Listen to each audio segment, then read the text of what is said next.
I'm Deep Mahaman and you're watching the Redmen TV. Hello, welcome to the Redmen TV. It's the Ressies review, the very first Ressies review. I've got Mike Atkinson with me. We've just seen Spurs under 21s beat Liverpool 3-1 at Anfield. We've just spoken to Alex Inglethorpe. We'll show that interview clip in a moment, but it was a bit disappointing for the Redmen.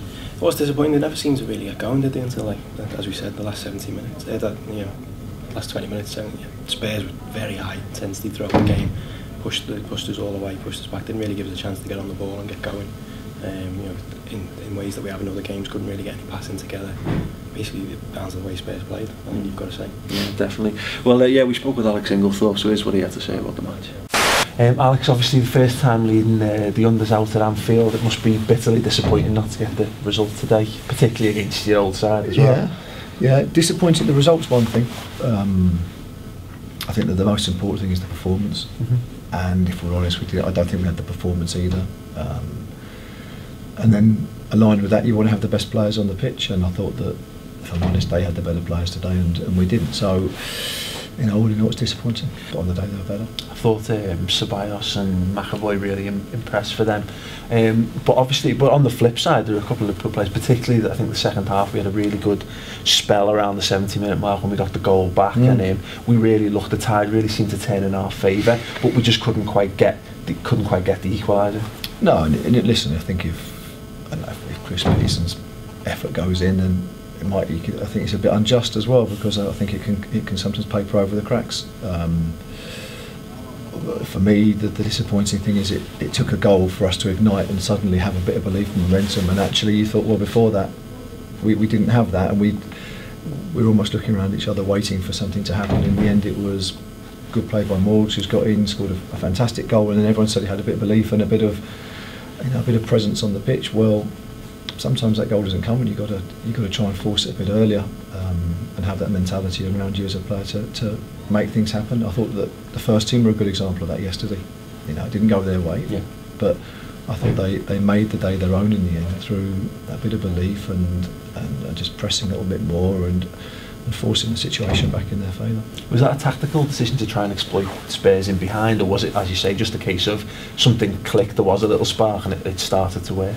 I thought there was more integrity in the centre of the pitch. I thought when Cam Brannigan and Nacho came on, I thought they got on the ball and probably they weren't self-indulgent in it. I thought they played for the team and they passed the ball and moved the ball, and I thought that gave us a base to then move our defenders higher up the pitch, and I thought then we were able to create more chances and get people into better positions. And the nature of the goal was a good one, but I thought it was on the back of just integrity, nothing more, nothing less.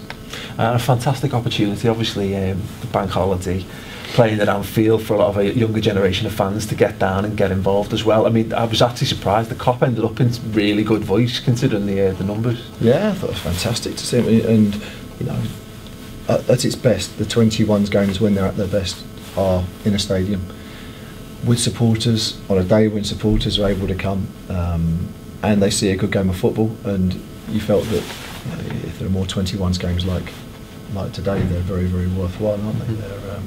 They're a real occasion, and they give the players a sense of perspective as to where they want to play and where they should be. Sometimes it's easy to get lulled into the security that you sometimes think that Melwood or Kirby is the home of their football, and they sometimes realise that actually it's Anfield. That's where your job is based.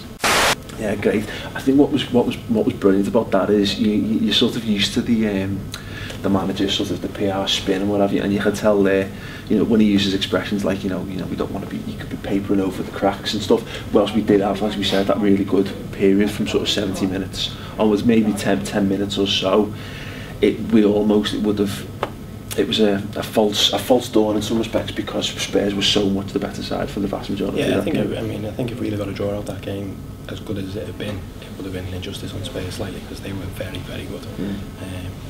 But as Alex was saying though, when you interviewed him then, if you look at the team before Christmas, how many players have gone from that he's allowed to pick from have gone from that team now, and obviously he's relying on a lot of the young lads coming through, so it's a great experience for them. To be especially playing at Anfield.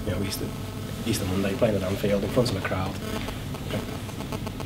That's what they dream of doing. Not a bad way to spend the Monday, No, apart from the frostbite that we received in being here. Like, no, go on, who impressed you for it? I've got to say, when he came on second half, Nacho, I thought he was very unlucky. I haven't watched the game against Wolves last week. I thought he was very good. Obviously, he's made the second goal in that game.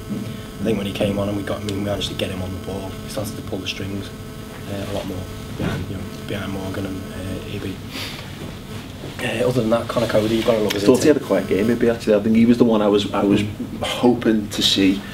I really wanted, because he was on the bench, wasn't he, against Southampton. I thought, maybe he'll have a bit of excitement. But it was interesting that, I mean, all the players that we identified before the game, McLaughlin, Ibe, I can do this every single time. Ibe, that'll do. Yeah. Why not? eBay. Get him on eBay. They clearly identified them themselves and they doubled up, so eBay never got, basically every time he got the ball, there was 2 men on him. He got very few opportunities to shine. Yeah, I think he did. I think he tried too hard at times, to be honest with you. I think he knew the likes of Mike Marsh was there, Colin Pascoe was there. There was a lot of the first in trousers, not shorts. Yeah. That's how cold it was. It must have been cold if he didn't have shorts on. And I think he was trying too hard to impress. I think, honestly, at Anfield, for me, I think he's played here before a few times, but obviously because he's been in and around the first team, he thought here's a chance, and he started to try and dribble with the ball in his own half, and it was all getting a little bit Lewis Garcia for him at times. Yeah, I mean, the amount of times I might go, not there, lad, not there. No, but that was the tell. I mean, we ended up being there. We ended up shooting ourselves in the foot a couple of times there, and obviously, we had, it looked exciting. It looked like we could have got back in the game. Adam Morgan, I mean, his work rate impressed me. Dead cool when the way he took his goal as well. Could have had another one later on. He had a penalty shot, which looked a bit very much like I've missed it. Let's go down. Yeah. But obviously, if you watch this at home, you have a far better idea than us. Interesting. Let us know actually who impressed you for Liverpool. If you watched it on LFC TV or if you watched it through a stream or whatever, let us know in the comment section underneath who was your man of the match. But I'm going to ask you, Mike, who was your Liverpool Under 21 man of the match? That was tough because there was no one really stood out. I've got to probably go with Cody.